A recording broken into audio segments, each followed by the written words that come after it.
Howdy and welcome back to the Ineligibles podcast. My name is Will Stone at Will Stone CFB on Twitter, Instagram, all that good stuff. This is the Ineligibles podcast.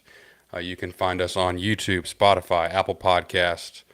I do some writing for GoodBullHunting.com. That stuff is coming out. I have not written in a while, but I'll be writing some position previews in the coming weeks. I've got offensive line, interior, and tackles. Those are separate articles, and then I've got quarterbacks, which should be fun. So, yeah, let's get right into it. I'm only 26 minutes late on my scheduled recording time that I put on YouTube, but hey, we're here and we're doing it. So it's good to be back. I appreciate you guys uh, tuning in last week and getting back on track as we inch closer and closer to this 2025 season. And today's episode, we're going to kind of start with some just I guess like fall camp updates type stuff, things that we're hearing, and then really get into the schedule and some of the higher caliber opponents on the schedule and kind of what to expect. So I think the big the thing everyone wants to talk about right now is the scrimmage from Saturday. Obviously, that's a private event; like no one's allowed to be out there. We're all just getting secondhand, thirdhand information and things like that. But I think we've heard enough to kind of piece some things together. I think one big thing that I'll say is, in every preseason camp in August, with the exception of 2013 when you had Johnny and Mike coming back. Actually, hang on, I'm gonna stop right there. New background alert if you're watching us on YouTube or Facebook or Twitter. Johnny Manziel jersey, autographed by Johnny Football himself, is now in the backdrop. Shout out to my brother Blake Stone. He was with his family down at the coast and was walking around Moody Gardens, and they had some sports stuff, and he was like, you know what? I bet Will would like that jersey. So that came in the mail last week. Blake, I appreciate it very very much. And yeah, if you need any work done on your livestock trailer or any hay baling or cowboying needs or any metal work, that type of stuff, contact my brother Blake Stone at Dugan Stone Trailers in Groesbeck, Texas. He'll get you fixed up. But yeah, it looks great. I mean, Johnny, he's the goat A&M player, so love having his jersey back there on the stream now. So yeah, but to go back to what I was saying, every preseason camp, with the exception of 2013, when you knew the defense was not going to be as good, and it wasn't, but you had a Heisman quarterback returning, you had a first round receiver returning, first round tackle returning. The offense was going to be pretty good. We kind of figured that. In every other year that I follow this stuff, it's always at this time of year, it's always the defense is ahead of the offense. The defense is ahead of the offense. The offense is still figuring it out. Defense. And especially it's the past 6 or 7 years. It's been, our defensive line is just killing the O line in practice. Like we just can't block our own guys.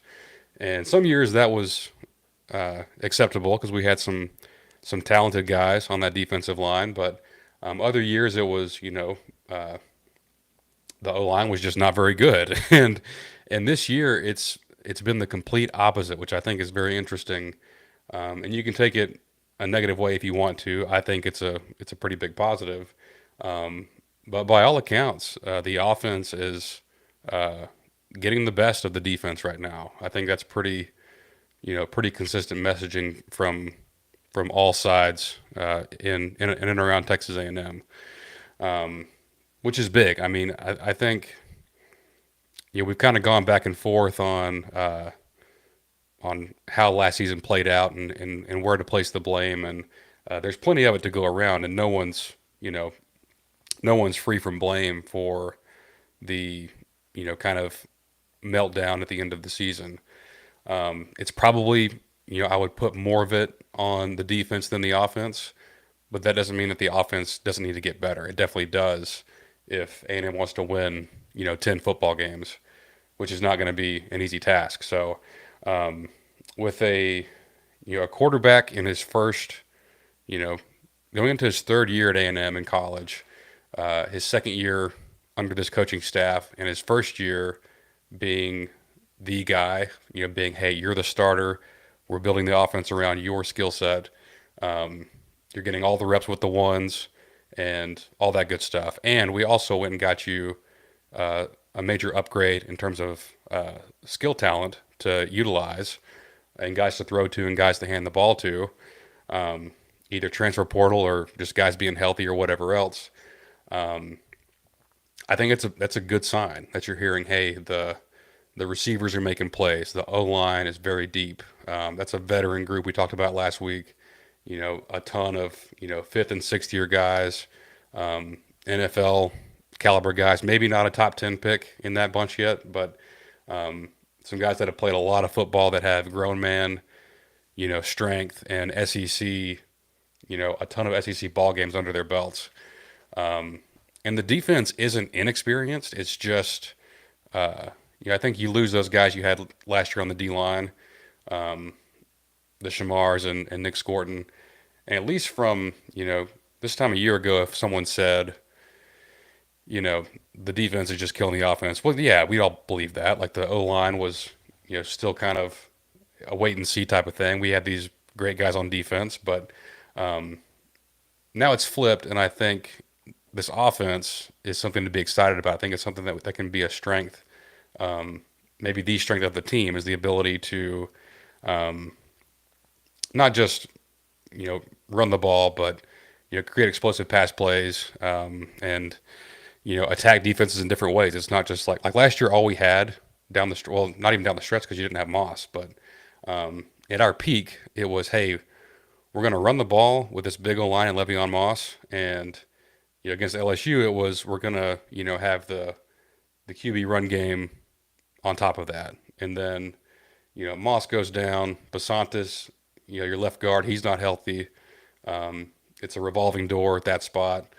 Your receivers are either injured or they're just not getting opened, and none of those guys are here anymore. The tight end room, Colin Klein talked about how big of an upgrade it is with the guys they have in that room now. So yeah, I think overall pretty bullish on the offense for A&M right now, and specifically guys to call out. Obviously, O line, we we think that's going to be pretty good. Pretty good strength of the team.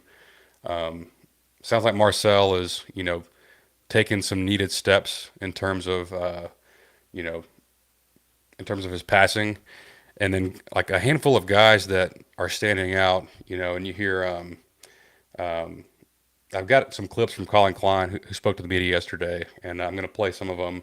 There's one I didn't clip where someone asked him who are some names that flashed on Saturday in the scrimmage, and the first guy he names without hesitation is freshman running back Jamarian Morrow, 3-star back from I think Mississippi. We flipped him from Tennessee.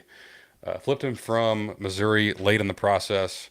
Not a big heralded guy or anything, but man, everyone, including the offensive coordinator, like I just said, is just raving about Jamarian Morrow. So you've already got four very, very veteran backs. I mean, you've got three seniors, two of which are fifth and sixth year guys, and then a true junior 5-star in Ruben Owens. Um, it'll be tough to for a true freshman to really you know find a home, and like there's only so much football to go around. But I mean, I wouldn't count it out, and I think that's just you know another indicator of where you know to be excited about in the future is that we're not as great as Le'Veon Moss is. We know he's going to be gone to the NFL after this season, so the future's bright at that running back spot. But definitely a name to file away is number 23 on offense, Jamarian Morrow. Other guys, I mean, I think KC Concepcion and Mario Craver are just so far head and shoulders above anything we've had at receiver in a long time. I think we're going to see that game one, and see the impact those guys have. But uh, you know, this offseason there's been a talk about who's wide receiver three. Is it Terry Bussey?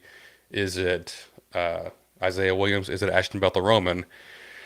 I think, based on what we're hearing and seeing and all that sorts of stuff, I'm willing to bet that the third starter at receiver will be Ashton Bethel-Roman. I think his speed, his vertical speed, his playmaking ability. You saw the only play that got posted from the scrimmage on the Aggie football social media page was a Marcel Reed deep ball to Bethel-Roman. Just such a, a huge increase in speed. Like I cannot overstate the increase of speed and twitch and just overall like explosive ability that these guys have over what we've had in the past. Um, but yeah, so that's enough Kool Aid for now. I feel like I'm getting a little bit too excited. So yeah, it's TBD, right? I mean, we still, that feels great. Like, what if they're just torching our defense and everyone torches our defense? I don't think it's the case. I think they're going to be fine. But just you know, it's what we got right now. That's the info that we got. So we're still 2.5 weeks away from kickoff. But so yeah, let's kind of get into um, some schedule talk and just the overall just kind of how these opponents stack up. I think this is a very average. I think in terms of difficulty, it's an average SEC schedule. Like there's the road games are tough, and like it's not like it's in the middle between like if you look at Florida and Oklahoma, those guys have murderers row type schedules. And then you have other teams that play six of the bottom eight teams, or the bottom seven teams in the conference. A&M's in the middle of that. Like we play Texas and LSU, who are supposed to be pretty good, but you also play Mississippi State, who's probably near the bottom. You play Arkansas, who is reeling a little bit, and then just a hodgepodge of teams that could could boom or bust. That could be anywhere, have a very wide range of outcomes in Auburn, in Florida, in South Carolina, and Missouri. So just to kind of, I'm a big advanced stats guy. I love looking at, this time of year. I love to look at Bill Connolly's numbers, his preseason projections, just to kind of because he does all 136 teams that are in FBS now. So it's just a good gauge to just kind of see where everyone kind of falls. It's not gospel. It's not like, hey, this is how it's going to play out, but it's a good starting point and discussion point for this time of year. So of A&M's 11 FBS opponents, this does not include Samford, who would be, you know, far and away dead last in all these categories that we're going to talk about. But in terms of the overall ranking per the SP Plus, A&M's at 15th overall, so that's pretty modest. It sounds about right. Offense is 18th, defense is 18th, special teams is 24th. The average number of wins against this schedule, because things are so tight with the teams around them, is 7.7 wins. I know that sounds scary. That's this is just a math simulation. So let's not put 8 and 4 in pen just yet. But at the top, we played the preseason number 5 and number 6 teams in Texas and Notre Dame. Texas, per his numbers, have the number 1 defense going into the season, and then Notre Dame has number 8. which is kind of a point I wanted to really get into because we are hopeful about the offense taking another step. And you know, I think last season um, you had Notre Dame, Texas, and South Carolina had some of the absolute best defenses in the country. I think Texas and Notre Dame probably top five, South Carolina probably top 10. Not too far behind them. Five guys drafted off that defense. So this season it may just be those two that have the top tier defenses with Texas and Notre Dame. Both on the road, that's tough. I mean, actually, your top three teams in terms of difficult or in terms of rating here are all on the road with Texas, Notre Dame at 5 and 6, and then LSU at 9. But like I think those first two, I think obviously are in a tier of their own. I think, and just because of the way they play football, I think especially Notre Dame. I think actually I'll come back to that later. I'll do a deeper dive on each of these, but to keep going, LSU has the number two offense, which I guess on the flip side of this, that's you know the next highest ones, the next highest offenses are Notre Dame at 10, and then Florida at 16. Texas is at 17. So obviously Texas and Notre Dame both pretty well balanced. LSU obviously they'll probably have a great offense, and then defense a little more iffy. We'll get to that later, but Florida is right in front of A&M, 16 on offense, 21 on defense, and then like between Florida and Missouri, sorry, between Florida and Auburn, like we're all just kind of mashed in there together. It goes Florida at 14, A&M at 15, South Carolina at 16, Missouri 21, Auburn 25. So like that's not an easy schedule. It's not like we're playing, it's not 2019 where you're playing teams 1, 2, 3, and 5 in the in the SP plus. But it's like it's very, it's it's an SEC schedule. I mean, it's one that you go 10-2, you're in the playoff with no doubts, none at all. Like you're for sure in. Some people, there's a narrative about if you're 9-3 with like certain SEC teams could make it with that.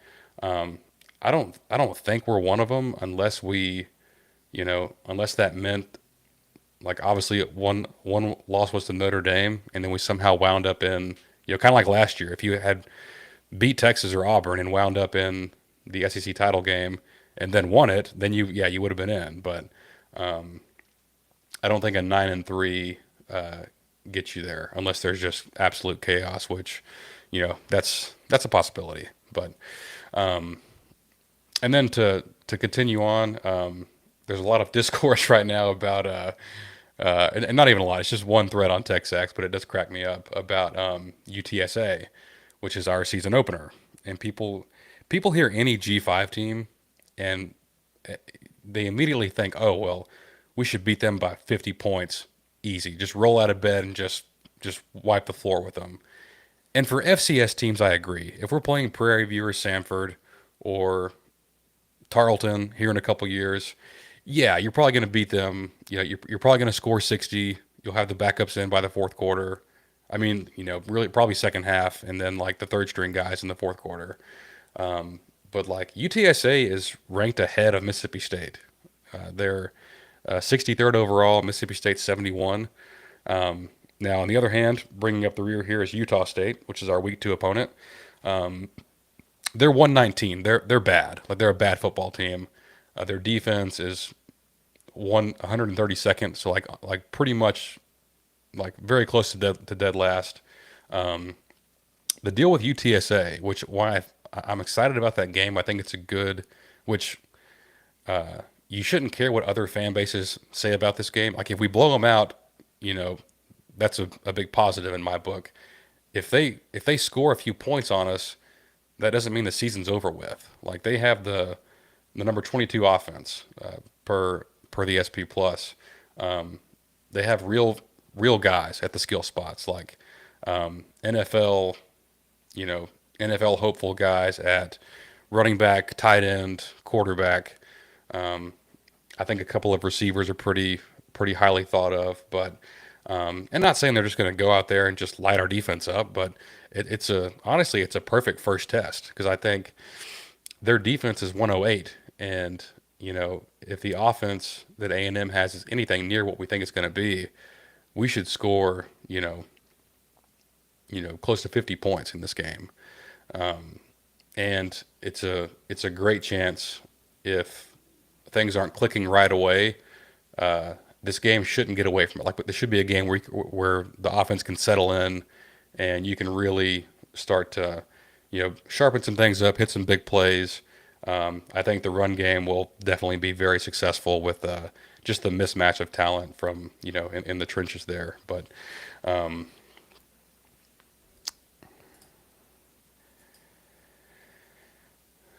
yeah, so, I mean that's a great place to start for just the game to game. So that's week one is the Road Runners of UTSA. I think it's I made this not comparison. I just made a comment about the expectation of just blowing out every non Power Five team that we play. Week one last year, the Oregon Ducks, who were, if you remember, the number one overall seed in the college football playoff, after beating Ohio State and winning the Big Ten. In week one, they were up 17-14 in the fourth quarter against Idaho, who is an FCS program. They won, I think, 24-14, but like it was not a pretty game. Like not Oregon's best by a long shot. But guess what? That didn't matter. Like they pulled it together and they uh, ripped off. Uh, I guess were they undefeated? Did they lose to anybody last year? I think they kind of ran the table. So until they got to the playoffs. So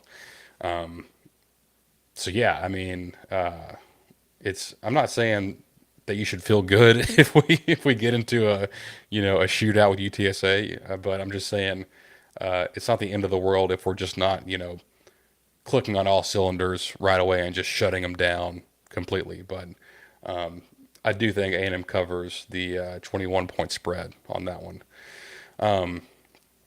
Week two, Utah State, not a whole lot there. Their offense is not very good. Their defense is much worse. Uh, this is a good team to play before you go to South Bend. Now that game has been on all of our minds, and I'm right there with you. Um, hey, there's Blake. Yep, got the jersey on. That's right, or the jersey up. Yep, it's back there. No, it looks good. I like it. Um, but yeah, so I think week three is what we've all got circled, right? It's all about uh, and I just in general, I like the way this sets up. Because uh, if you've heard or read around, on Twitter, TexAgs, wherever else, um, maybe Elko or someone even mentioned it in a press conference. A&M's only doing one scrimmage this camp because they've had so many injuries. That's sorry, I buried the lead on this whole episode. Um, no season-ending injuries on the scrimmage, so we're gonna knock on wood again. But they survived Saturday with no, long-term serious things. So that's already a win in my book. But I think they're able to do that. They're able to only have the one scrimmage, and even in that scrimmage, guys like Le'Veon Moss and Reuben Owens didn't even suit up and go. I mean, there's probably other guys that maybe only played a couple of series. And like the coaches know what those guys can do. They're not trying to get those guys hurt before, right here before the season starts. So, but I think we kind of got a little bit lucky with, being able to have two full games against teams that you're, three touchdown or more favorites against to really get things clicking. I mean, I don't want to call those games practice, but it's just a really great chance to get live reps and you know, get everything, you know, just get everything tightened up before you go to play the team that played in the title game last year in Notre Dame, which they've got. I'd rather be us than them because they get an early bye week, but they have to go to Miami week one, and then they're off, and then they play us. So that's not a lot to. I mean, your first two games are against ranked teams. One's on the road. You get the bye, but yeah, no, I'd much rather have the two G5 teams to warm up against, and then go play. But I've been diving into Notre Dame a little bit recently. Not spring, but fall camp reports from their websites. Um, I've got a lot of respect for that program. I think they showed a lot last year with their, you know, they're not the most like elite talented team at every spot. Like they've got some elite guys, especially in the secondary and the offensive line, but and running back for sure. But they don't have like NFL receivers or maybe even an NFL quarterback, or even guys on the defensive line who are the highest of NFL prospects. But they're just so damn tough. They're disciplined. They run the ball extremely well. They have the best backfield in the country. I think ahead of Penn State with Jeremiah Love and Jadarian Price. Um, just both super studs at running back. The offensive line will be very good. Their best guy is probably out against A&M. He had a some kind of off-season accident with an ATV. Like he's fine. Like he's going to be fine and play this year, but I don't think he'll play against us. But the O line they feel good about. The running game they feel good about. I'm a little shocked that they're still in a quarterback battle up there. I thought they signed C.J. Carr last year. He was redshirted last season, but five-star prospect, the son of Lloyd Carr, or I guess grandson of Lloyd Carr, the old Michigan coach. A nice quarterback. Like I've watched the spring game with him. I'm like, hey, like this guy, he might he might be a really good one for them. But the the vibe around that's a little off because he's battling a guy who's good in his own right and Kenny Minchie.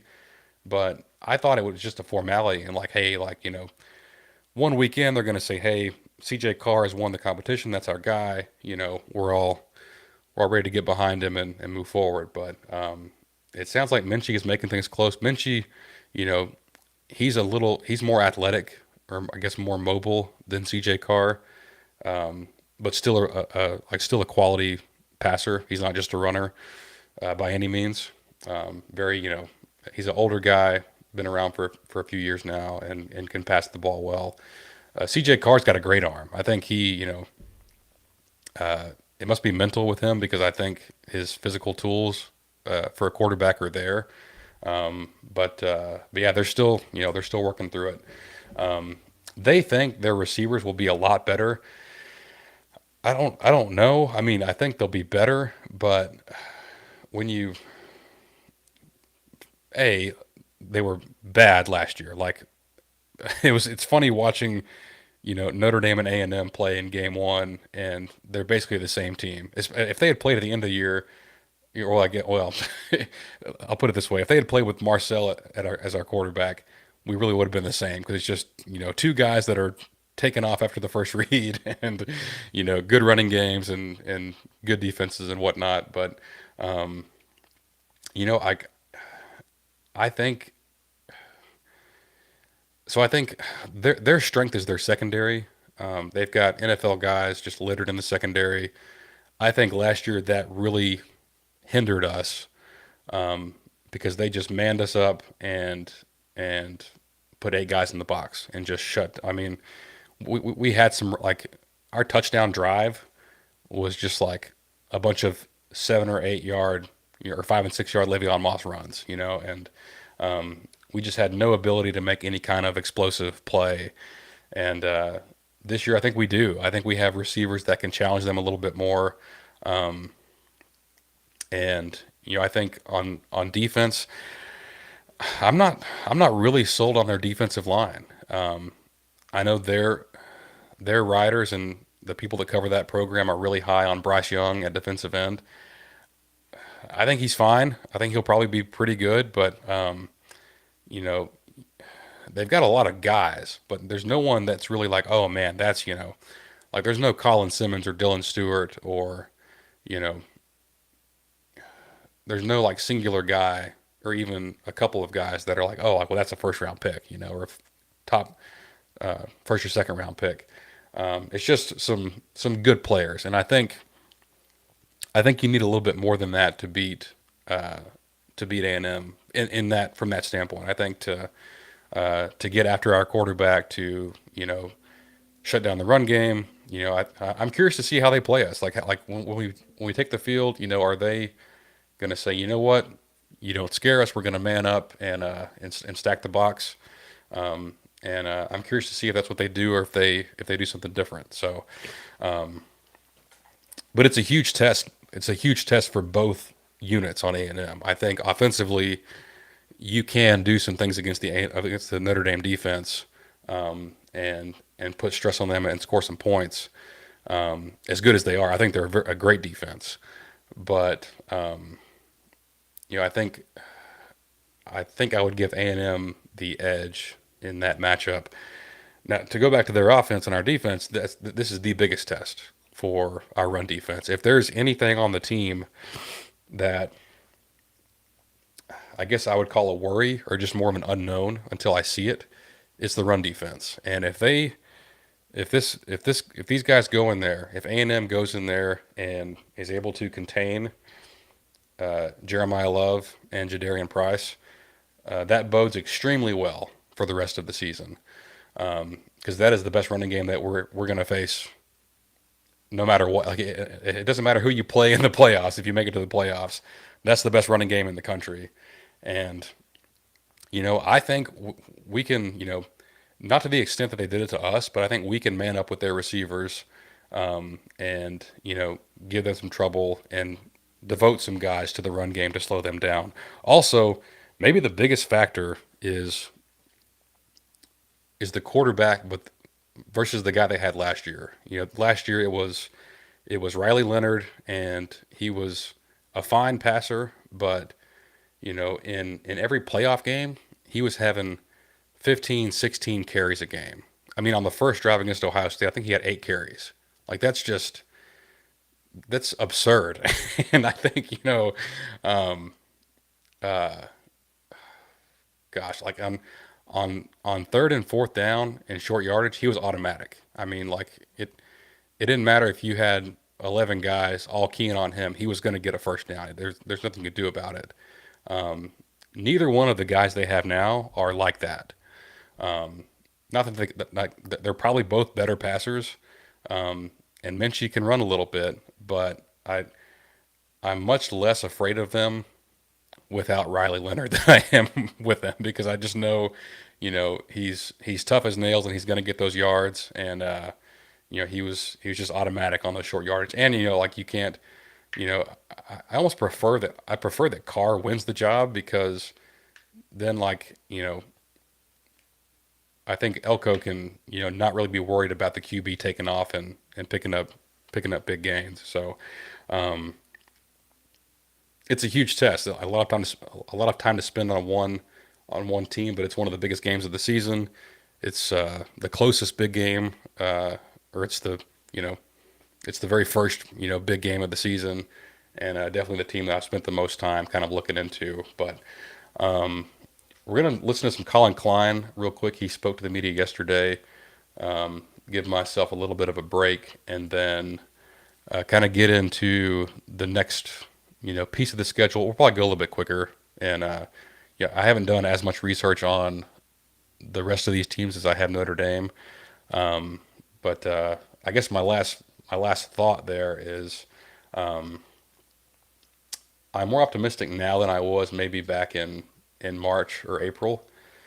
Um, but I need to see us play. I need to see how they do against Miami, who I think I've underrated a little bit. I think Miami, I thought they'd fall off, but I think they might be good.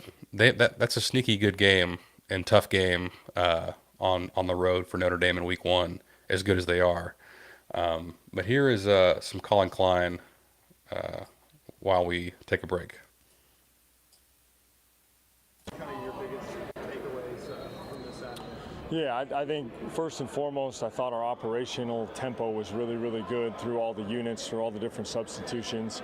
I thought the mentality start to finish in the scrimmage was a really, really good step in the right direction. I think our penalties and procedures and turnovers were down. There were some things situationally that we got to improve at, but again, I thought was some really, really good learning and really, really good experience there. I thought our guys competed and played really hard, and we're really, I think we had more explosive plays in that scrimmage than we've had since we've been here.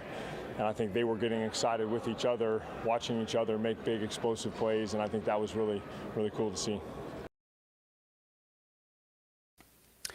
More explosive plays than since we've been here. I love to hear that. Here's a bit more. I think actually this is the Marcel piece, but there's the third clip is more about the receivers. But here's him talking about Marcel Reed. What did you see from Marcel in that scrimmage? I really think I think he's really getting comfortable and building some continuity with some of our wideouts and skill players. You can tell when you watch and pause the tape when he makes the decision to throw, when that trigger is pulled, to be able to see what the picture is when he's seeing. And I think the level of anticipation on some of those throws is getting better and improving with that trust and continuity, which is good to see. I think that part's pretty big. I thought Marcel did a nice job at the end of last season, and I thought he made some progress from where he was against Florida and against Arkansas. But you didn't, he was still he was making some good plays, but he wasn't like Coach Klein says there. He wasn't the best at anticipating the guy, coming out of his break and having that knowing when to throw that football and make that decision. I think Wigman, when he was healthy and mentally right, I think he was very, very good at this. I think that's why I was such a big fan and kind of pumped him up so much, is because he did excel at those types of things, that anticipation of those throws. And if Marcel can get that down with these receivers and can be, can anticipate, make good decisions, be accurate with the ball, it's a very, very high ceiling for the offense. But here's the last one, and maybe the best one, is he talks about the new speed at receiver. How much about Oh, You sorry. mentioned explosive plays. What might be about this wide receiver group that you'll have more explosive plays this year? What makes you maybe confident for that? Oh, I just think it's two things. Number one is physical speed. Their ability to truly run and stretch the defense and make man coverage strain. That's a big deal. But then I think on the other side too is more familiar with the offense. Coach Wiggins is as good as anybody of truly developing those guys into all-around players, to where they're playing the game mentally faster, which also helps their play speed as well. So I think those two things are going to really show up.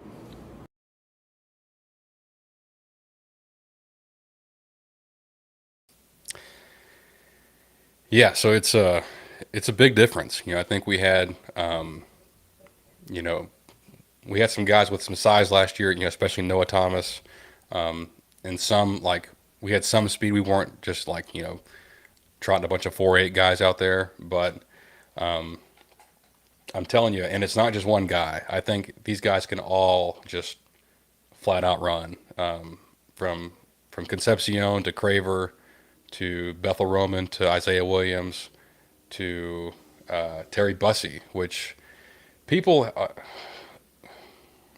It's funny how the A&M fan base treats some of our own sometimes, and yeah, I'm not saying that anyone's infallible or above criticism, but in some cases, especially the case of Terry Bussey, it's too early to tell anything. or to make any proclamation on if he's a good or a bad player and will have a good or bad, career here. Is he a bust or not? I think he's maybe a different type player than what we may have thought coming in.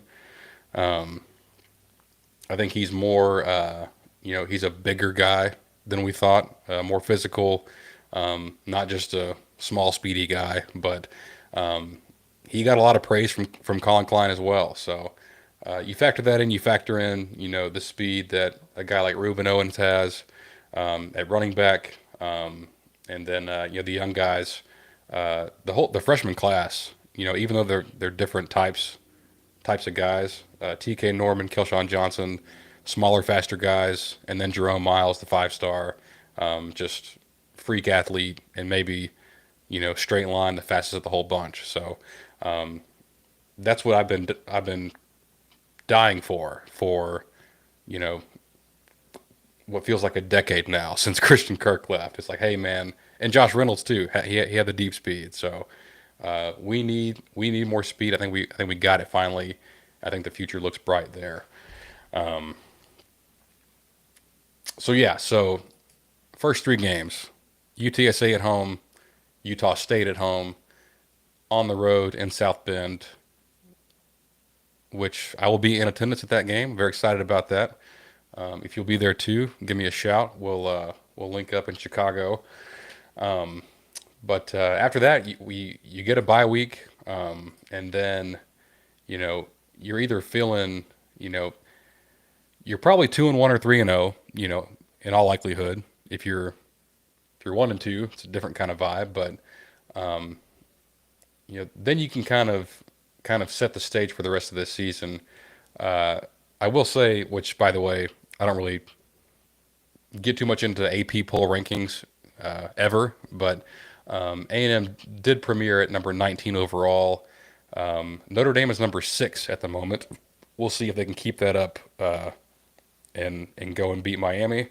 But you're probably going into a road game against a top 5 or 6 team, and if you win that, you're likely 3-0. You get a bye week, and then you have a stretch of home games here to really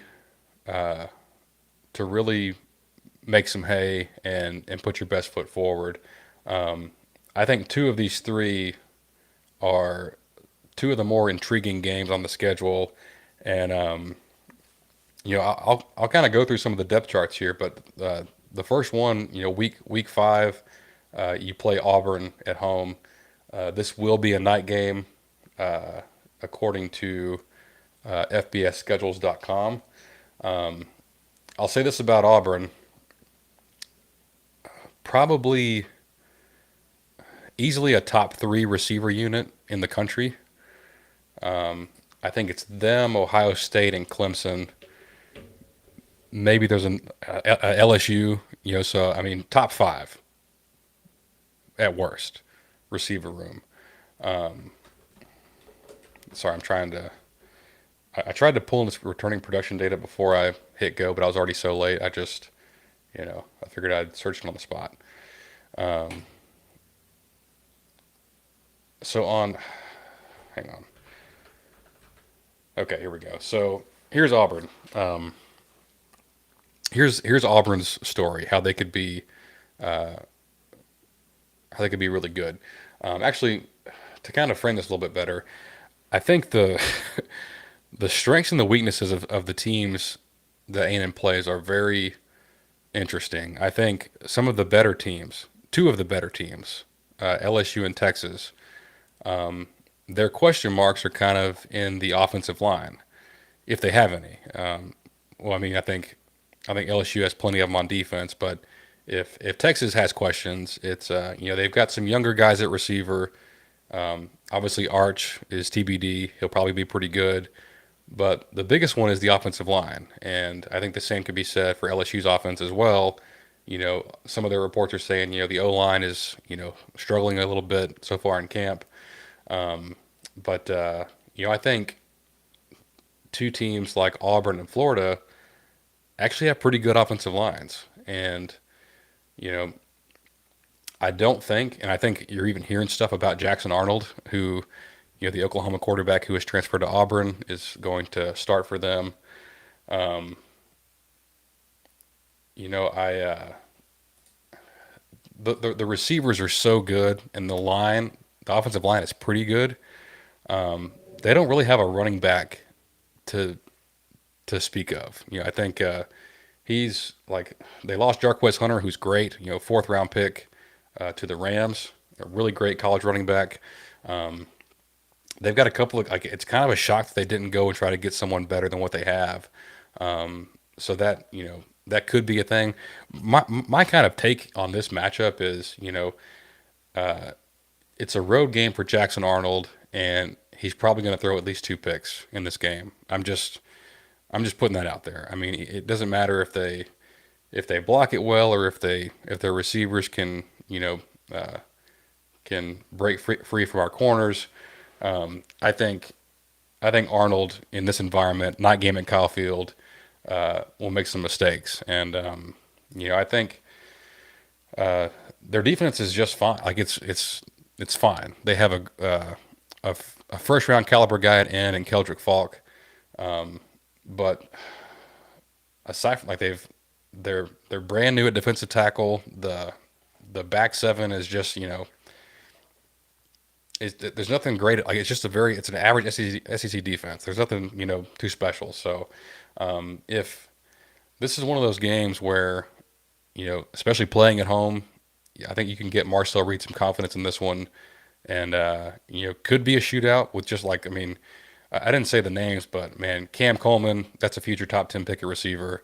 Eric Singleton, the slot guy from Georgia Tech, could very well be a first round, second round type guy. So, and several other guys like Horatio Fields, Perry Thompson, Malcolm Simmons. Like they are loaded at receiver. It's going to be funny when they go 7-5 with that receiver room. But if there's something to be afraid of about them, it's definitely that room. But I tend to like A&M's chances in that one. JT has a good one here. We're missing the one key ingredient here, and that's Hugh Freeze. Have the wheels fallen off by the time they walk into College Station? Ball State looms. Hugh Freeze has lost to Cal. Lost both games to Cal, right? I mean, I'm trying to think. Was he there? And what year was he there? They definitely lost. Last year they missed a bowl game last year. They went 5-7. They lost to Vanderbilt, lost to Cal, and 2 years ago they lost to New Mexico State. So um, until Elko wins a championship, I will never get over losing that game last year to that team, to that coach. I don't care that it was a night game at Jordan Hare or however the hell they say it. Um, no, they suck, man. Like we should kick their ass, to be quite honest. Sorry, I'm getting pissed off. Next week, moving on. Uh, Mississippi State comes to Kyle Field, another night game. This might be the blackout game, which I heard someone say that it's actually a great call for the blackout because then you don't mix up the two maroons because they're also Adidas and maroon. They're very close to our color, so um, I'm cool with that.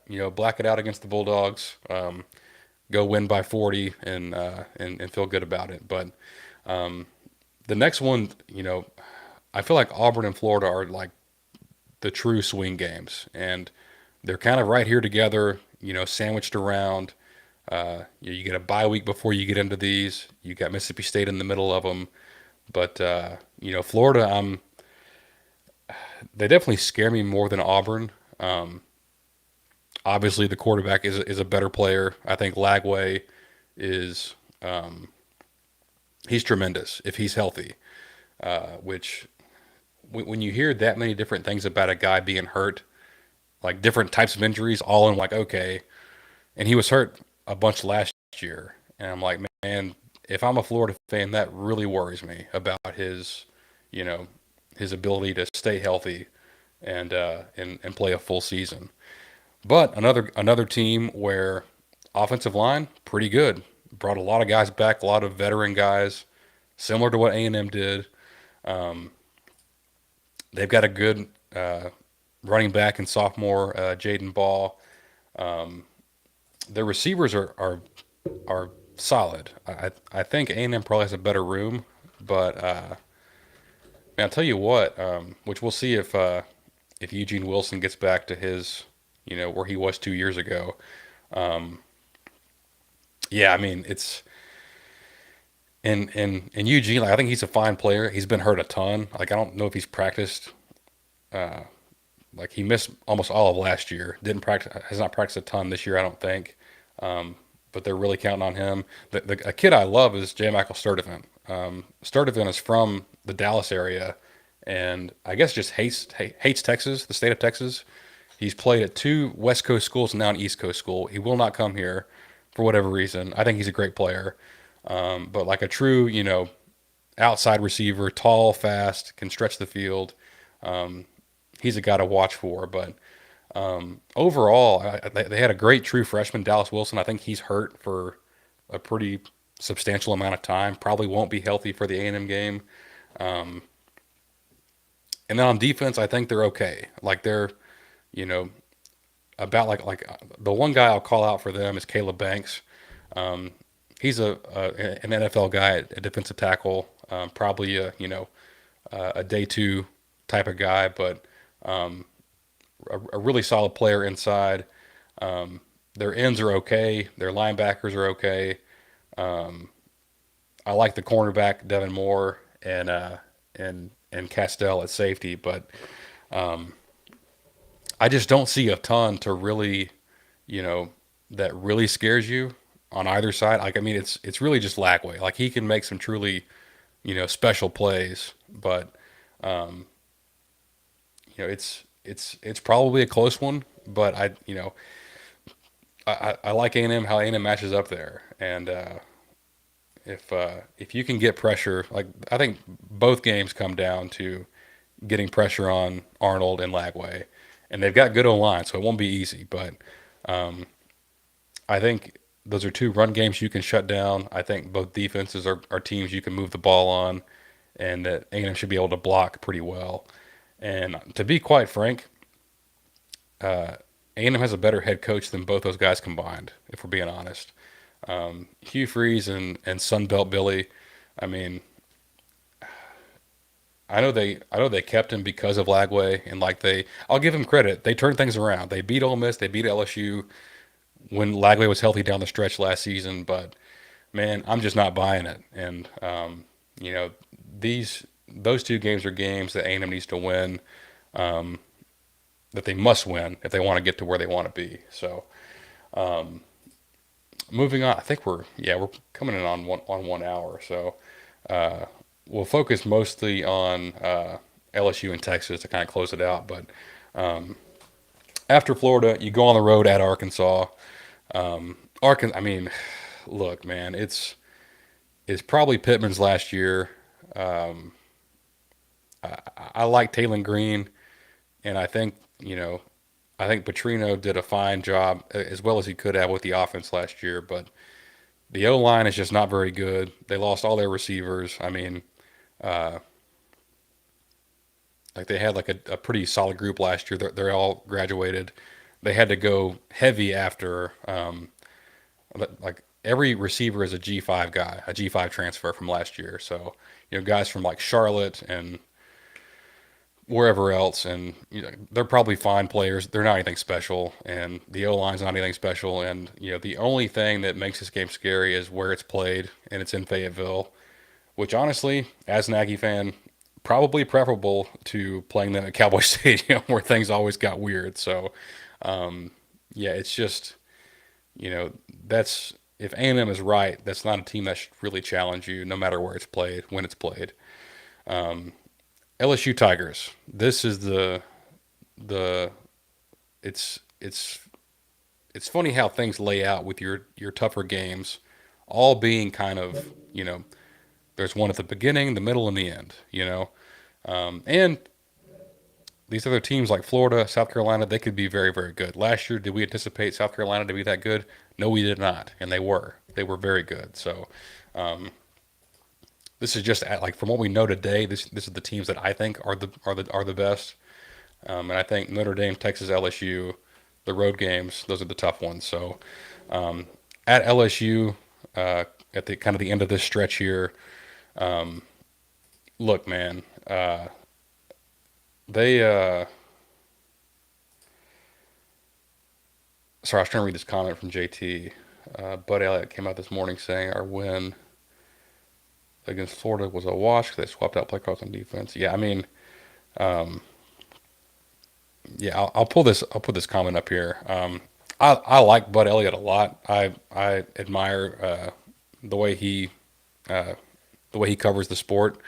But I don't know if he's got I think someone told him one bad thing about Marcel like a year ago, like about one game, and then he's just been kind of glued to that ever since.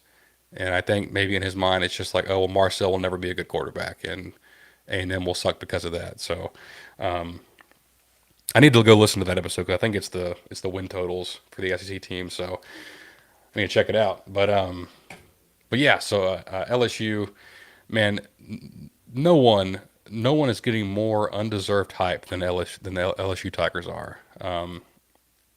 All through media days, all summer long, people are saying, "Oh, the SEC. There's a top four of Texas, Georgia, Alabama, and LSU," and I'm like, "Man, what? You're putting 8-4 LSU, 9-4 LSU with the bowl win over Baylor. That was kind of fluky, to be honest. In that category with those other teams, I mean, not saying that A&M should be up there either, but what did that team prove last year to put them up there? They got their quarterback back, the guy that threw 3 picks at Kyle Field, that just does not know how to throw the football away and wants to give it to the other team. I mean, the whole offensive line is gone. You know, they have some young guys who will probably be good players. Maybe they'll be good right away. Maybe they're transfer guys on the interior. Maybe those guys are good right away.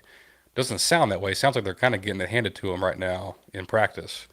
But you know, I think the hope is like the receiver room is really, really good. Like they have, just they're so deep at receiver, and they've got Aaron Anderson, they've got Chris Hilton, they've got Nick Anderson, Xavion Thomas. They've got a great tight end, young tight end, Trey'Dez Green. I like the running back in Caden Durham. They got a 5-star freshman running back, fast guy, Harlan Berry. But man, like if you can't block, none of that really matters. And I think they're getting hype. This is the reason why. It's the receiver room, the quarterback being back, which most teams across the country don't have their quarterback back, and they had the highest or one of the highest rated transfer portal classes. It was a very average year for transfers. I think teams are getting better at keeping their own guys, and so like their best class, like the class they got, is not as good as the class that Ole Miss signed the year prior, which was the best class in that year. So I'm not buying it that this, like they lost some good players on they lost Braden Swinson at defensive end, who was an all conference type guy, and then they lost the other end, Savion Jones, and they lost some defensive tackles too. So and some depth guys they wanted transferred out. I mean, they brought guys in. I don't know how good they are. They're really counting on younger guys who could be great. I mean, one of them is Dominic McKinley, who was committed to A&M. He's from Louisiana. No shock that he flipped when the coaching change was made. But Dominic McKinley, second-year defensive tackle, looks great in pads. Haven't seen him do it on the field yet, but same could be said for some of our guys too. So I just, their fan base can paint you this rosy picture of their roster and hopes of a championship. Maybe that's true. I am just very doubtful that all of a sudden the defense is great because of some new guys from the portal, and the O line will be as good as last year, because it won't be. I mean, it's not going to happen. It's just not. And so yeah, so I don't know if we're gonna, like, I'm not saying that we're gonna win that game. It's over there, and as until I see A&M win a game in Baton Rouge, I'm gonna keep predicting it to be a loss.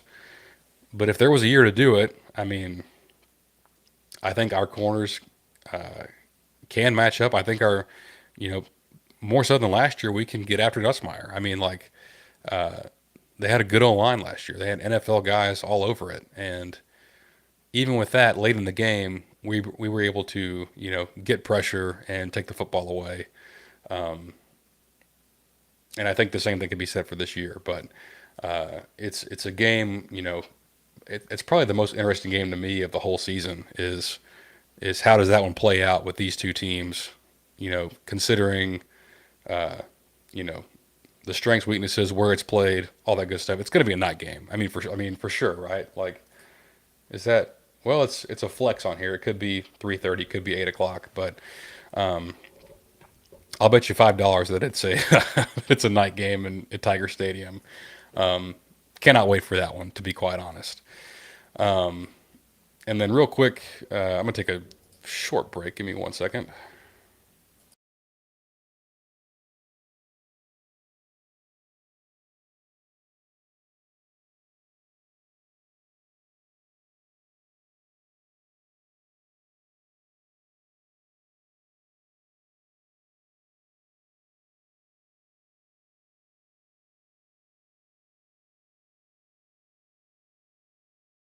Oh, I'm not used to talking for an hour at a time, so the old voice is getting a little bit scratchy. Um, to close things out here, we so after that stretch of games from Auburn through LSU, we have our second bye week. Which, by the way, that I think that weekend is like the weekend of college football. Like, if you go look, it's a great time for an A&M bye week, because like every other big game is that weekend. It's like, I'm pretty sure that's Texas, Georgia, and Oregon. I know it's Oregon, Penn State for sure, and like several other ranked matchups. So yeah, it's going to be a fun one. But after that, we're off, and then at Missouri. This team just does not strike any fear into me whatsoever. I mean, I think them and Arkansas both are a cut above Mississippi State, obviously. But I'm fine with these two games being the road games. Just they're trying to figure out quarterback. I think they have some nice receivers, a nice running back from the transfer portal in Ahmad Hardy. They got Kevin Coleman, the receiver from Mississippi State. The defense just wasn't great. I will say they got a guy from Georgia to transfer, defensive end. I think his name is Wilson, maybe Damon Wilson. Damon Wilson, yes. That kid's good. I'm shocked that he left Georgia. That kid can really play. Probably the best player on their defense by a by a good margin. So I like him, but I mean, it's just not. I mean, maybe it's that I've got that game from last year in my head, and how dominant A&M was. But I mean, coming off of a bye week, I'm just not too afraid of that one. And the big one, that I'm not as worried about as those top three, but still challenging given who the quarterback is South Carolina at home on November 15th. Also, my son's first birthday party. That will be a lot of fun. And I hate that this game is early. I'm pretty sure they already said it's at 11 a.m., which I hate. But I'll say this quickly about South Carolina. They were awesome last year. I mean, a dynamite defense, a stout running game, and freak athlete at quarterback. Just you know, was doing his best Cam Newton impersonation, just trucking dudes. I know he's back. All right, I know Lenore Sellers is still there, and I'll even give them credit that even though the the OC left, who was pretty good, who honestly, I thought early in the game got the best of Mike Elko and Jay Bateman with the way he was dialing it up. His name is Dow Loggins. He is now the coach at App State, the head coach over there. But the OC at South Carolina now is the OC that Cam Newton had at the Panthers. So I think he knows how to use a kid like Lenore Sellers to the best of his abilities. But to stick with the offense, they don't have Rocket Sanders, who I thought was pretty solid last year. They got a guy from Utah State in Rasul Faison, who may or may not be eligible. They still don't know. The first game is in 2 weeks. They still don't know if he can even play or not. He can't practice. And then they don't have anybody to throw the football to. I mean, like, and not that, like, I don't even think Sellers is a very good passer. I think the NFL hype with him is a little bit overrated, maybe a lot of it overrated based on how he can pass. But there's just like they've got Nick Harbor, who's like the freak of all freaks, like on the track with his size. And I think Mazio Bennett is like a good young player, but compared to the other teams that we face, those receivers are just not of the same caliber. And the big difference is on defense. I mean, go back to last year, and I said something similar about Missouri, which ended up being true. Missouri lost 5 draft picks a season ago to the NFL from their defense, and I'm like, look, like, yeah, 2023 they had a great defense. They lost 5 draft picks. They're not a program that can replace that, in a year and just be right back to that same level. If you're Bama, if you're Ohio State, if you're Georgia, maybe if you're Texas, then you can maybe do that and get away with it. Missouri can't, and I don't think South Carolina can either. Now, they went and got some portal guys. They're probably solid. Maybe one or two are even great or really good, but you can't tell me they lose 5 draft picks. And I know that they've got Dylan Stewart. And look, I know Dylan Stewart, him and Colin Simmons, 1A and 1B in the 2020 whatever draft at defensive end. Yeah, he's a stud, but he was just one guy of the 4. The other 3 all got drafted, on that defensive line. The middle linebacker got drafted in the second round. The safety went in the first round, I think. Nick Emenwari, maybe he was first or second round. He was pretty high up there. So, and the other end, Kyle Kennard, opposite Dylan Stewart, was the freaking defensive player of the year in the conference. Like, I mean, it was a great defense, but most of them are gone. And I just, playing that game at home instead of on the road at night with a young quarterback on the road in South Carolina, I like our odds a little bit better. It'll be, it's in that group of games with Florida and Auburn for me that I'm really glad they're at home this year. I think that gives us a leg up, and we should be able to win those games if we're worth anything. But close it out with Samford. That's a win. And then to close it all out, hopefully not the last game of the season, but hopefully there's one the next week. But we are at Texas, at DKR for the first time since 2010, Friday after Thanksgiving, not Saturday. This is Friday night, 6:30 on ABC. Look, they're going to be really good. Sorry, I'm missing comments over here, but Texas is going to be a very good team, especially on defense. It's kind of flip flopped with LSU. Like, I think LSU is going to have a really good offense, except for the line. I think Texas will have a great defense, probably at all levels. They went really hard at defensive tackle in the portal, and they've got some good young guys. But I think the run that they've had, especially last year, their top 4 guys were all fifth and sixth year seniors. One was a 7th year senior, I'm pretty sure. So I'm not saying that they won't still be good, but they won't be as dominant inside on their defense as they were last year. And I think the secondary is is I'll give them the benefit of the doubt. I think their defensive coaching is very, very good, but I think it's still a little TBD which of those guys steps up after replacing Barron and Makuba, because those guys are studs, and obviously a first round corner and I think a second or third round safety who the draft folks that I listened to loved both of them. So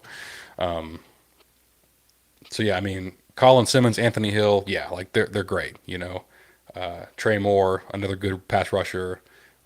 Michael Taft's a good player. Malik Muhammad's a good player at corner. It's a test for sure. If I think that's a pretty even matchup, or, could be an even matchup, or at least a very exciting matchup between our offense and their defense. On the flip side, Texas's offense, right? That's like their thing. What I'm gonna say is gonna trigger people, and I'm going by the numbers, by the stats. Their offense is above average. I wouldn't even say that it's good. And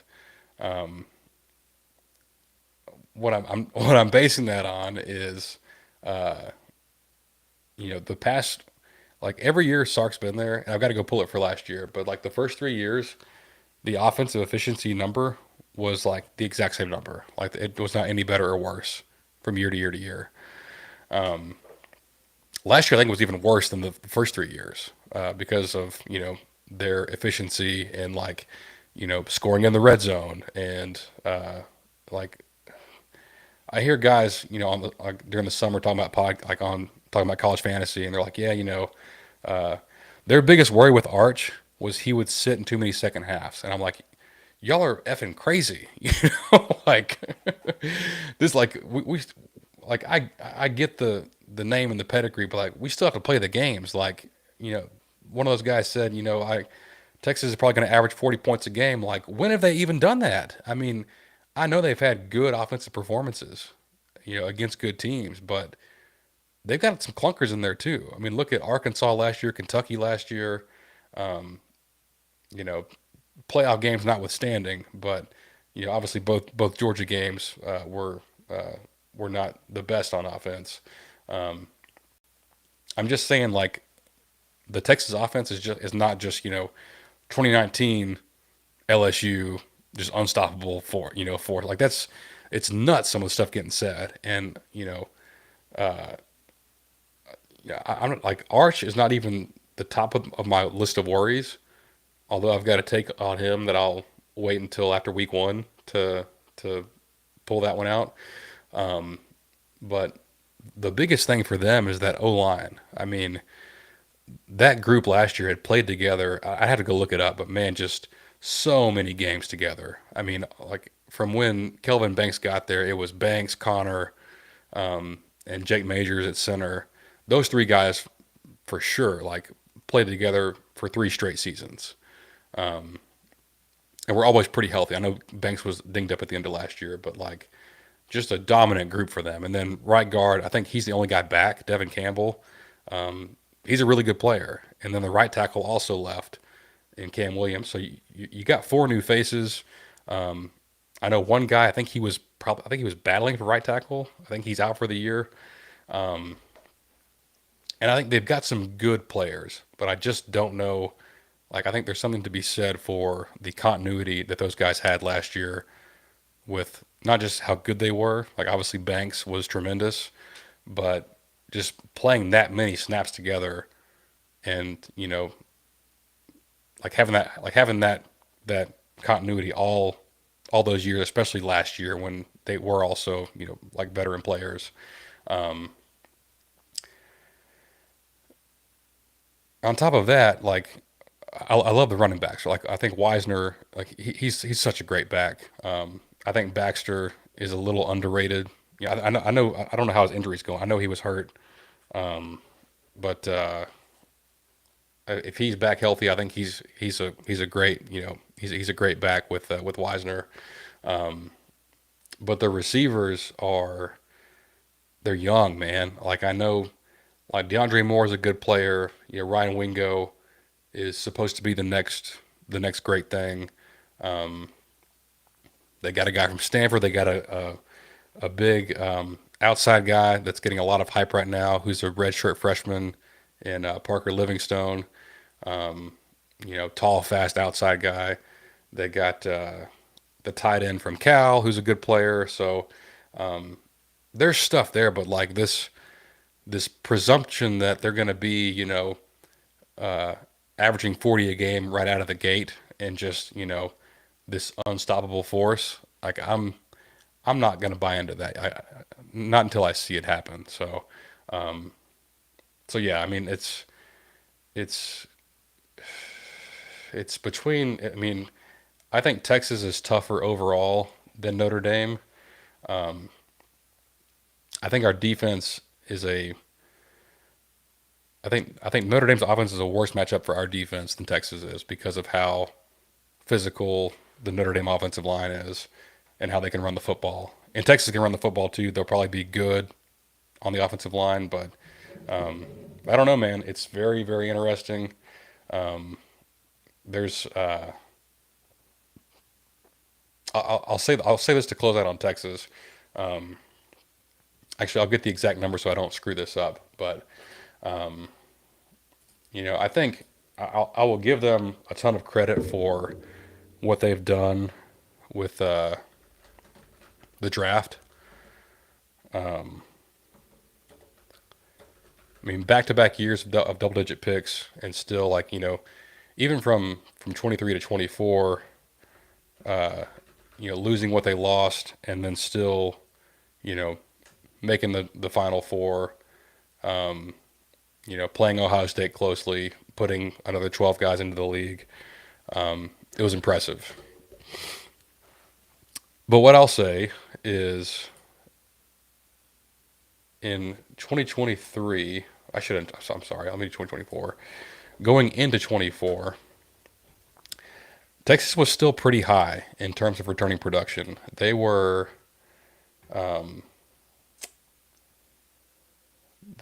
this last year's or this year's? This is this year's. That's not what I need.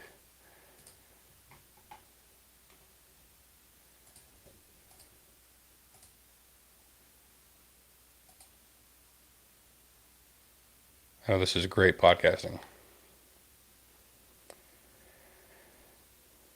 All right, so Texas was 25th. So after the 23 season, going into last season, 2024, Texas was 25th in the country in returning production. They were 30th on offense, 38th on defense. So they lost some guys for sure. I mean, they lost great talent, right? They lost Worthy, A.D. Mitchell, several other guys. But they brought back the quarterback, some good receivers, the whole offensive line, a bunch of tackles on defense. And so they were still top 25, 25th in production coming back. This year, going into 2025, with what they have lost, they are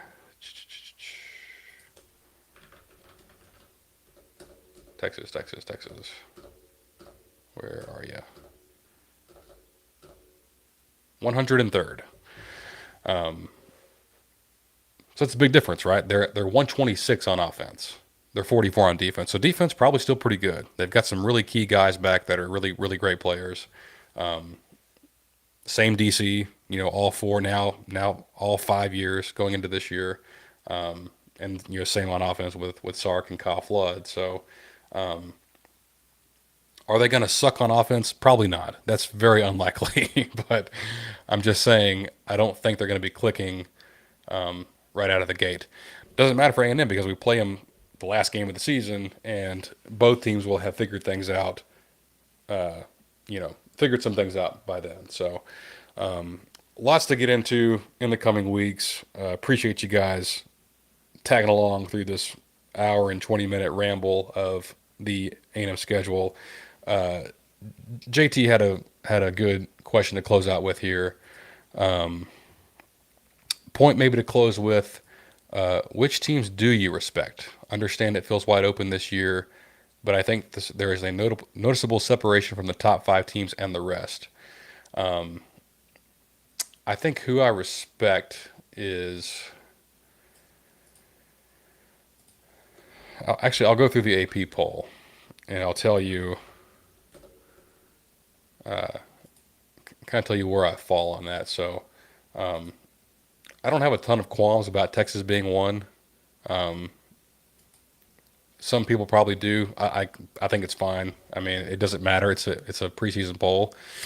They either will or won't be very emphatically after the first week. So that doesn't really matter. I'll give you two names that I'm particularly high on. One is Clemson. I think obviously the quarterback and the receivers there. It's a great receiver room. They've got Antonio Williams, who's a junior now. The two stud freshmen are now in their second years, and Bryant Wesco and T.J. Moore. They've got NFL guys on the defensive line again, like they used to have back when they were winning titles. So they play LSU week one.